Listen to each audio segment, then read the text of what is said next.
No sé, si se siente agotado, solo mi Dios lo sabe. Chao, hija.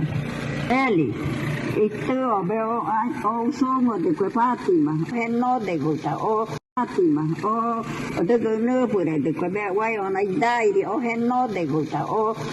Missing Colombian children from deadly jungle plane crash found alive after 40-day search. The Huitoto children are between the ages of 11 months old and 13 years old. 4 Colombian children were found alive Friday after they were missing for over a month from a deadly jungle plane crash, according to the Colombian newspaper El Tiempo. The children, whose ages range from 11 months to 13 years old, had been passengers on a plane that crashed May 1. The flight departed from the southern town of Araracuara en route to a northern part of Colombia when it experienced engine failure. The pilot of the Cessna C-206 had declared an emergency before the crash. 2 weeks after the crash, authorities found the plane and discovered the remains of both of the pilot and the co-pilot, along with the children's mother, Magdalena Mukatui.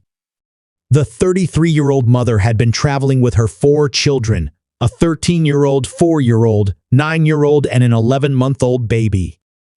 El Tiempo reported the minors were discovered Friday, 40 days after the crash, by uniformed officials who were assisted by indigenous searchers. The children were reportedly malnourished and promptly given medical care. Authorities were confident that they would find the children alive after recently discovering footprints in the jungle.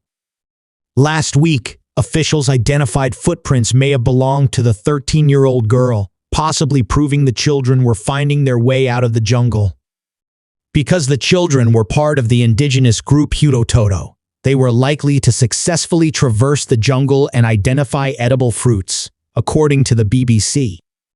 We have a 100% expectation of finding them alive, General Pedro Sanchez, commander of the Joint Command of Special Operations, previously said to the Associated Press. We found elements that are very complex to find in the jungle. For example, the lid of a baby bottle. If we found that, why don't we find the rest? Because the children are on the move, Sanchez explained. According to Sanchez, the rescue team even deployed helicopters that played audio of the children's grandmother to try to find them.